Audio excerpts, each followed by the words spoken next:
filters on all of you, except Sarah.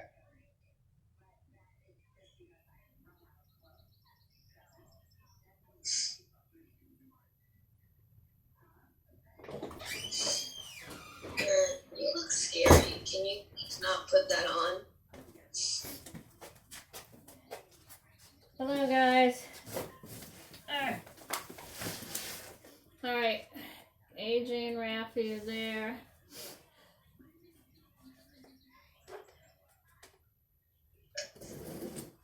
Hello, guys. How's everyone today? We doing good today? Good? All right, let's have everybody, so let's sit up if you're not sitting up. Like literally sit up. That's Sarah I'm talking to probably there. And if you have a phone or something else, you need to put it aside. I was texting Brooklyn to come. Okay, thank you. All right. You guys are usually pretty good with engagement and effort, but I'm telling all the classes the same thing, right? That, you know, for third trimester, with our distance learning, the report cards will look a little different than what you're used to. You're still getting graded, but the two things that are going to weigh most heavily for your third trimester for every class are two things: engagement and effort. So what does that mean? That means that when we have class, that you show up, which you all do, okay, on time for the most part. Secondly, that you are engaged, meaning that you are paying attention. You're able to answer questions when they're asked of you without going, where are we? What did you say? Can you repeat that question? Also that you are showing engagement by looking at the screen on and so forth, right? So you guys are pretty good, and I'm giving the same little speech to everybody. I have some kids in other classes that spend their entire time looking down at something, and regardless of the fact that I'm constantly telling them to, hey, pay attention, let's look up, on and so forth. And I happen to believe that they are just texting through the whole thing. So I cannot give them as good a grade on engagement as I give somebody who is paying attention visually, visibly. So the effort part comes in the effort that you put into what we do in class or any types of assignments. So if you don't hand in assignments, or you hand them in but they're poorly done because you didn't bother to do them the right way, then I can't give you a good grade on effort either, right? So these are the things. Keep this in mind for all of your classes, because you can actually really rock the third trimester by doing two things: being engaged and putting effort in. Doesn't mean all your answers have to be correct, but if you're there and you're paying attention and you're engaged and you're participating and you try on your assignments, then you can have a really nice report at the end of third trimester. So with that said, if you have anything right now that's distracting you, if you have a phone or something else that's distracting you, it'd be really nice if you would just put it aside and let's be in class while we're in class, okay? God knows there's plenty of time all day long to text people, other than class time. All right. Today we're going to learn a little bit more about Mr. Jim Lawson, who has shown up in our book. So all of the people that you read about in March are real people, right? We've talked about, you're aware of that. I know you are. Okay? So frequently, the people who kids in school learn about are going to be like the Martin Luther King Jr.'s, the Rosa Parks. Beyond that, not so much, right? So with this book, you're becoming acquainted with John Lewis, who is still an important person in the United States, right? Still in Congress, still fighting always for the underdog. But I want us to also know about some of the other people. So one of the people that's shown up is Jim Lawson. And Jim Lawson actually studied the way that Gandhi taught about nonviolent protest. So Gandhi's protests in India came before Martin Luther King Jr. was ever a household name. So what do you guys know about Gandhi? We had a read aloud in school about Gandhi, so you guys should know something about him. What do you know? What do you remember, Peyton? I remember he also went on a train that he wasn't supposed to, but I think he refused for a little while, but then did it or something like that. Not sure about that. I do remember that in the book. Okay. So there were protests. There was also, do you remember anything about SALT? The SALT, M, what do you remember about the SALT? He did a march all the way to the beaches to get a handful of salt because it was illegal, right? That's right, yeah. They were under British rule, right? And they were not supposed to make their own salt, like get their own salt, because they were being forbidden to do that, because obviously other people wanted to sell it to them. And he started a march to the sea, basically, and before long, thousands of people joined him, right? And it was his march that made big changes in India. So Gandhi's nonviolent way of protesting is what Jim Lawson studied. And when the civil rights movement really started to crank up, Jim Lawson was invited in. Martin Luther King Jr. invited Jim Lawson to come down to Nashville, to come into the South and teach the protesters what they were going to need to know. Okay? So we're going to read a little bit about Jim Lawson, a quick little sort of short bio about him, article, not a book. And then I've got a couple of videos that show Jim Lawson. Okay, so we're gonna dive into that today. All right. And what you doing? I'm picking at something on my phone. Thank There's you. stuff on my phone. It's coming off and it's getting all over my bed. There's something on your phone? Yeah, it's like on my phone case. Okay. All right. I don't know why. So just kind of put it aside and be with us, okay? Thank you, and thank you for being honest. All right, so I'm going to share my content with you. We're going to do this little bio real quick, and then we're going to watch a couple of videos that I hope you'll find interesting. All right. Was it here? Yes. All right.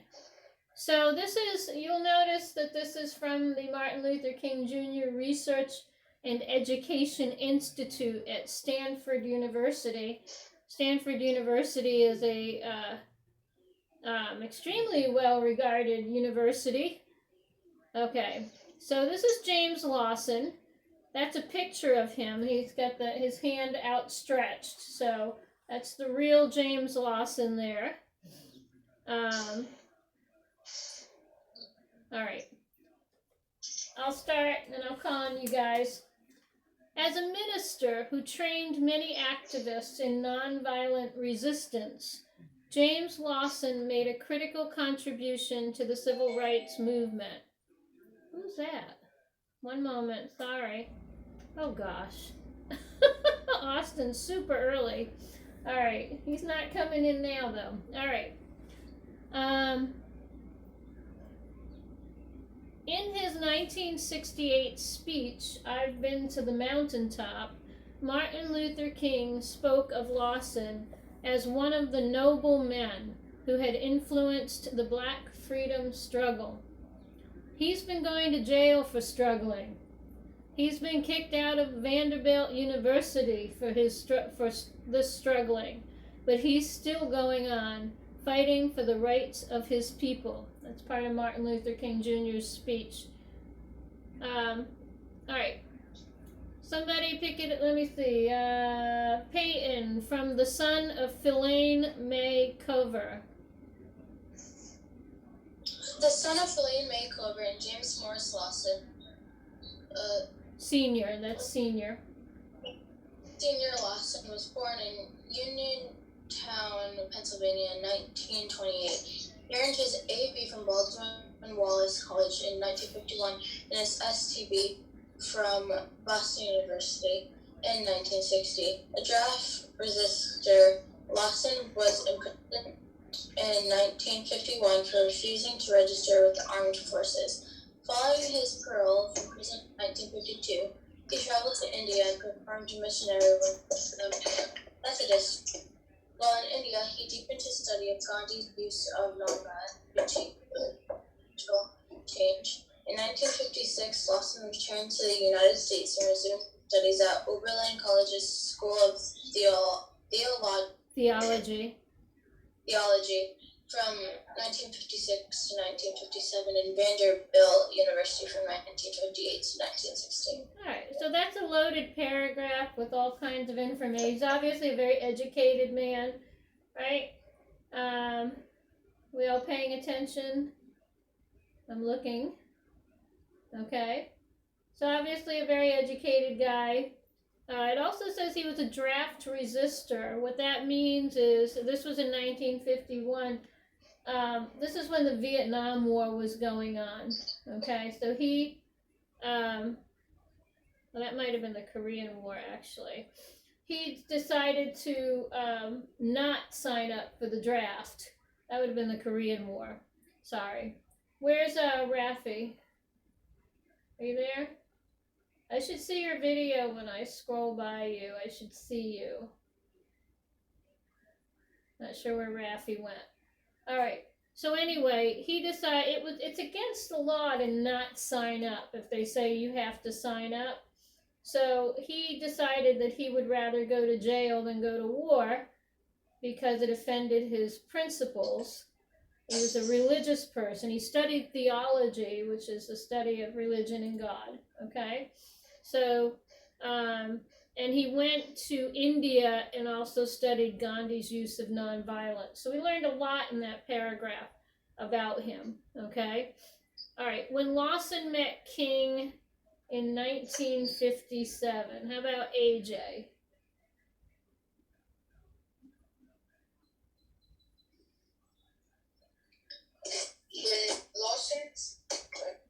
When Lawson and King met in 1957, King urged Lawson to move to the South and begin teaching nonviolence on a large scale. Later that year, Lawson transferred to Vanderbilt University in Nashville, Tennessee, and organized workshops on nonviolence for community members and students at Vanderbilt. In the city's 4 black colleges, these activists, who included Diane Nash, Marion Barry, John Lewis, Bernard Lafayette, and James Bevelle, planned nonviolent demonstrations in Nashville, conducting test sit-ins in late 1959. In February 1960, following lunch counter sit-ins initiated by students at Woolworth store in Greensboro, North Carolina, Lawson and several local activists launched a similar protest in Nashville's downtown stores. More than 150 students were arrested before city leaders agreed to desegregate some lunch counters. The discipline of the Nashville students became a model for sit-ins in other southern cities. In March 1960, Lawson was expelled from Vanderbilt because of his involvement with Nashville's desegregation movement. All right. So some of those names should sound familiar to you already in March. Give me a thumbs up if Diane Nash sounds familiar to you. She's been in the story quite a bit, I'm sure, by now. Lafayette, Bevelle, John Lewis, certainly.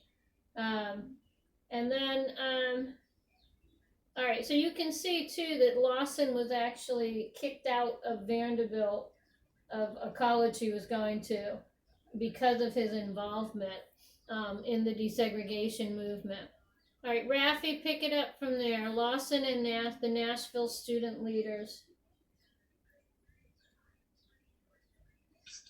Lawson and the Nashville student leaders were influential in the founding conference of the Student Nonviolent Coordinating Committee, SNCC, of April 1960.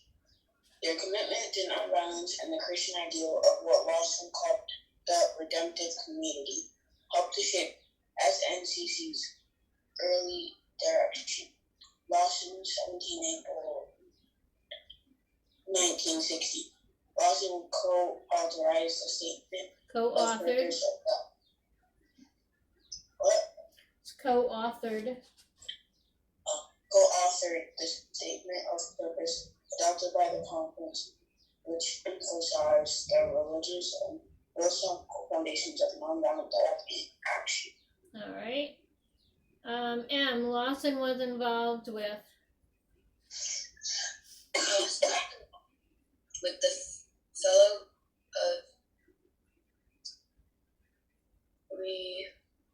of Fellowship of Reconciliation. Fellowship of Reconciliation from 1957 to 1969, SNCC from 1960 to 1964, and the Southern Christian Leadership Conference, SCLC, from 1960 to 1967.